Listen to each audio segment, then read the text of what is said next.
Hi, this is Reinhard from EverydaySystems.com. A few weeks ago, I talked about some systems for to-do listing on various levels, chain of self-command and personal punch cards. The basic idea of chain of self-command was to associate tasks of different magnitudes with different granularities of calendar time. A year for big tasks, a month for medium tasks, a day for little tasks. Personal punch cards are a concrete implementation of this general idea. You use index cards corresponding to each of these calendar units. An index card for each day, an index card for each month, and one or more index cards for each big picture, year-long goal or problem you want to attack. There was a bit more to it, and if this sounds at all intriguing to you, I encourage you to dig up those podcasts.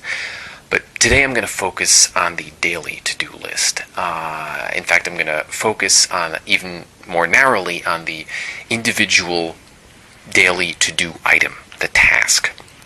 The question I'm going to examine is, when you write down a task on your daily to-do list, should you try to break it up into as many atomic subtasks as possible, or should you try to glue together several related subtasks into a single compound super task? The answer is, of course, that it depends. And what it depends on most, I think, is whether the task in question is something routine that you do every day, or a one-off, a novel, unique task. Routines should be compound. One-offs should be atomic. Here's why. Routines, stuff you want to do every day, tend to be things you understand well. You know how long they'll take. They're not surprising. You understand the associations between routine tasks, if they exist. So it makes sense to stick them together if you can, because then instead of having to remember or write down 5 things, you can get away with only having to remember or write down 1 thing. For example, I have to feed my cats every morning. I also have to give them water. I also need to scoop their litter. I could make these things separate tasks, but it's easy and convenient and natural to regard them as one super task. Here's another example. After I do my exercise routine, shovel glove, it would be a good idea for me to take a shower. While I'm at it, I might as well shave and cut my nails. So these 4 things make one natural compound task. I should probably add floss too, but I'm not quite there yet. What do I gain by consolidating these 7 tasks into just 2? Well, for one thing, I'm more likely to remember to do all of them. It's a bigger target. All I have to do is remember one of the components, and I've got the whole bundle. Cats, or exercise, or shower. I know some of them sound like basic things that any reasonably socialized non-lunatic would do without systematic intervention, but I can get astonishingly forgetful when I'm in a rush, and I don't think I'm the only one. It also puts some extra pressure on you to do some of the important but seemingly optional stuff along with the basic necessities by bundling them together like this. Most of us wouldn't leave the house without showering, I hope, but far too many of us leave the house without exercising. If you bundle exercise and shower, the exercise becomes non-optional. All of a sudden, you can't leave the house without exercising. This is a really simple but really powerful motivator, and it's very natural. The association already exists. You're just formalizing and strengthening it. I also, if you remember from my punch card segments, have just 10 rows in my routine column on my daily index card, and I don't want to blow 70% of them on my cats and basic personal hygiene. You could say that's an artificial constraint, the number of lines on an index card, and maybe that's true, but it's still an important constraint, I think, because the number of tasks makes a real difference, even apart from the actual amount of cumulative work that this corresponds to. If the number of tasks gets too high, you start to lose track, even if you're writing everything down. You want to keep it to a manageable level. X amount of work divided into 10 tasks is just easier to deal with than X amount of work divided into 1,000 tasks.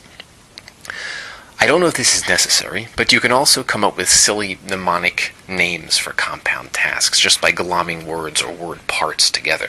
So shovel glove plus shower plus shave plus nails becomes Shoshashana, which sounds vaguely Hebrew, which I'm also studying, incidentally. This makes it super hard to forget what the component tasks are, and it even gives you a clue as to the order in which they're to be performed. And it's compact. It's easy to write down or just remember. The danger with compound tasks like this is that you'll overwhelm yourself with monstrously hard quadruple-decker tasks. That's why I only recommend it for routine tasks that you understand very well. You know how long they're going to take, and you know how they're going to fit together, how they fit together. For one-off or novel tasks that you don't really know how long they'll take, I recommend the opposite. Break them up into as many small parts as possible. I found that novel tasks almost always take longer than you think. By breaking them up into tiny parts, you factor this extra time into your plans. You're less likely to overextend yourself.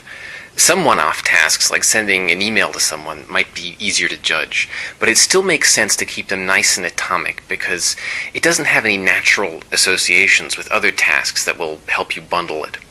Plus, if you segregate your routine and one-off tasks, as I do with my personal punch cards, filling up a row with a little task helps compensate for the inevitable other row that is going to take much longer than you think.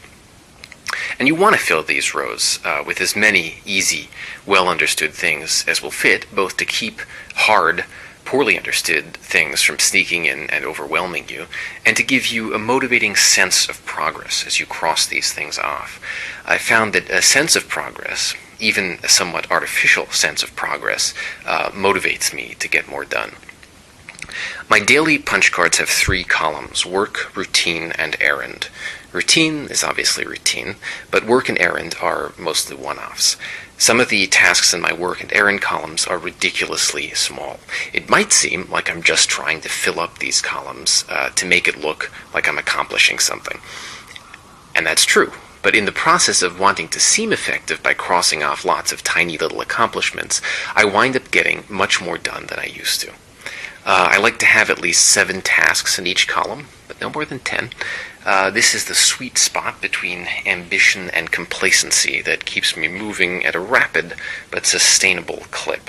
If I write down at least 7 tasks in each column and get them all done, I give myself a little star on the card, like the psycho school teacher played by Judi Dench in Notes on a Scandal. Very motivating. Just imagine her saying Gold Star Day. Well, I'm out of time. Hope some of this was useful. Thanks for listening.